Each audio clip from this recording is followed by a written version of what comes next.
Hello and welcome back to Underlab.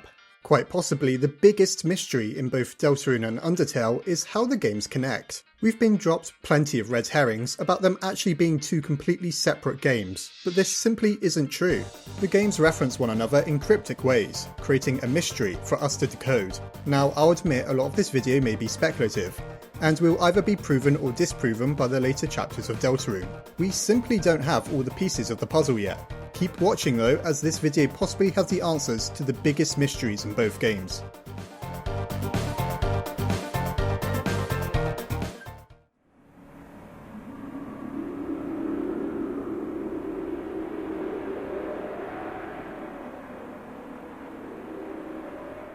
In Deltarune Chapter 4, we find Sans standing in front of what appears to be a shop or something. He says the door behind him is unlocked, that it's always been both closed and open, or clopen. Very funny, Sans. Clearly this is just a skeleton pulling our strings. Or it's actually proof that the entirety of Deltarune is taking place within a separate dimension to Undertale, that the door between worlds is in a quantum state of both existing and not existing, that at any moment our realities could merge. Up becomes down, left becomes right, cats and dogs living together. I'm only half joking. Not many games have conspiracies so deep within their lore that you're not even sure the world you're exploring is supposed to be real, but Deltarune is definitely one such game. Beware the man from the other world. Those were the words the river person uttered to us within Undertale. Back then, it didn't make much sense, but generally the consensus was that they were referring to Gaster, the mysterious scientist only referenced in the first game, unable to be found without modifying the game files. We know so very little about him, but the one record he left behind was this. Entry 17. Dark, darker yet darker. The darkness keeps growing. This next experiment seems very, very interesting. Darkness was hardly a theme within Undertale. Of course, almost the entirety of Deltarune takes place within a place called the Dark World. There's no doubt in my mind now that Gaster's experiment concluded in the creation of a dark fountain, the gateways to darkness featured throughout Deltarune. But we never see a dark fountain in Undertale. There isn't even a single reference to these dark worlds, nor many of the concepts introduced in Deltarune. It'd be easy to dismiss them as just being something new for Undertale's sequel. But then, why does this extremely explicit reference to darkness exist within the first game? Within Deltarune, a mysterious bunker exists at the southern end of town. It isn't entirely clear what's past those doors, but we can make a pretty solid guess. At the end of Chapter 3 we see the Roaring Knight, our recurring foe, who along with Chris is going about opening dark fountains, fleeing into the bunker. Said bunker also plays Gaster's theme, Slow Down when we get close to it. This can surely be no coincidence. The entity responsible for opening dark fountains in Deltarune just so happens to go where Gaster presumably is. Gaster, the former head scientist from Undertale, who performed an experiment that filled the room he and his observers were in darkness. He could very well be responsible for the divide between Deltarune and Undertale. We need to pause for a moment to consider this. It's tempting to say the two games aren't necessarily connected, but I believe any indication Toby has given us of that is a red herring. It would just be a bit too bizarre. So many recurring characters from Undertale, so many callbacks and nods to it, hinting at a greater connection. It's clear Deltarune is supposed to be a little more than a conventional sequel, and may even be a prequel.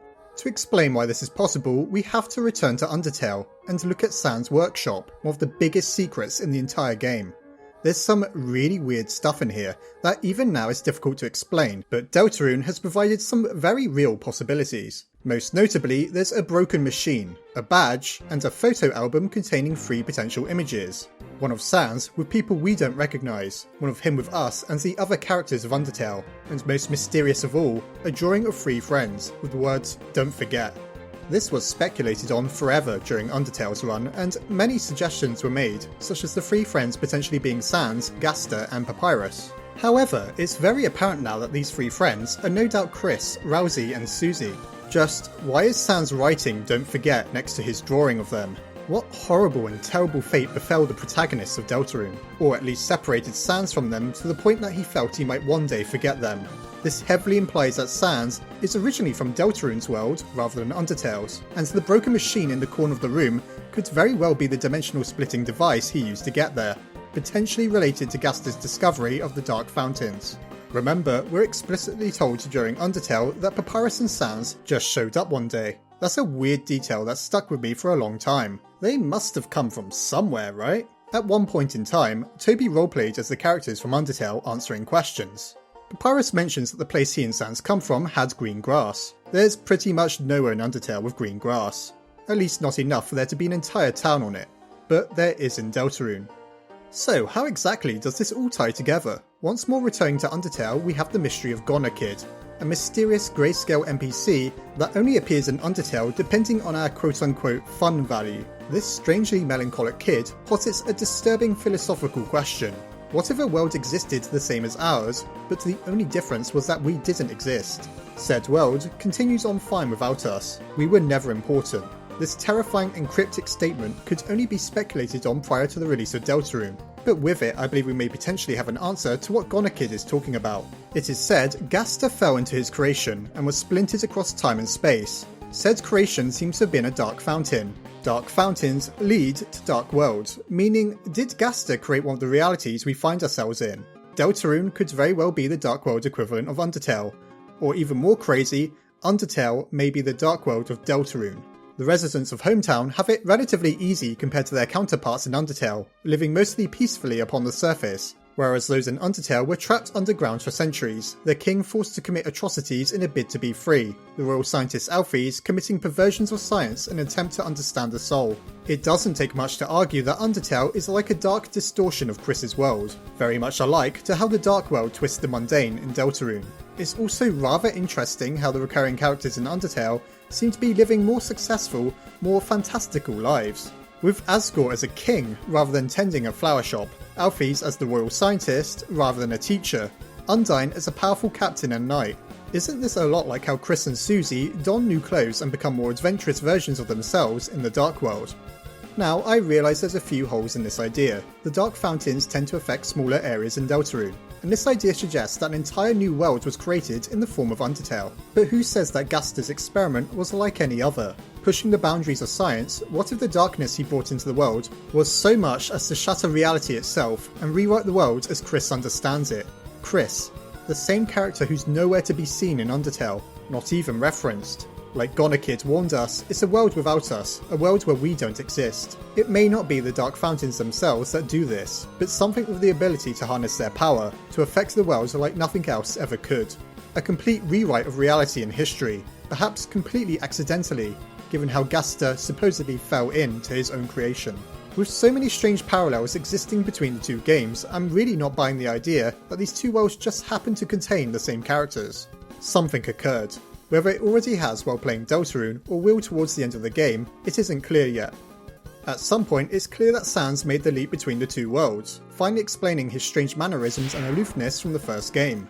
Should he truly be from Deltarune, not Undertale, and remembers everyone he's lost, it'd explain his nonchalance and inaction throughout Undertale, only bothering to attack us on the genocide route despite his incredible speed and power. Could you bring yourself to fight for a doomed cause, knowing your entire world can be pulled out from under your feet at any moment?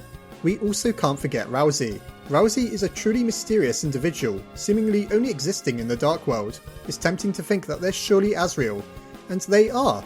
Almost. It's a lot like how the characters in Undertale are technically their counterparts in Deltarune, but different, altered. Rousey may very well have gone through this process before, with or without Gaster's experiment, and now lingers behind in the Dark World, alone and forgotten. He has witnessed what's about to happen before, thus his cryptic knowledge of the prophecy, something he struggles to convey to us due to how terrible it truly is.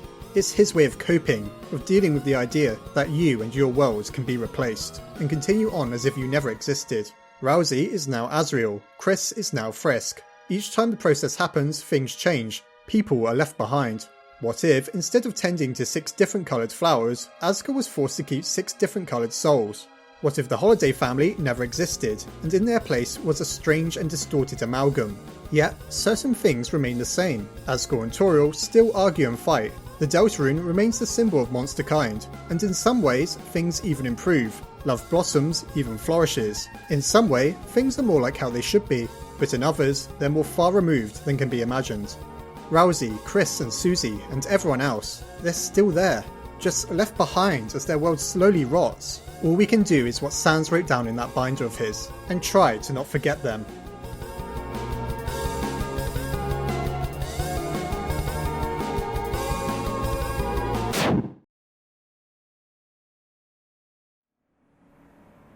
Thanks for watching everyone. What a dark and disturbing possibility. Bridging the two games has been fascinating, and if you enjoyed this video, please do like and share it.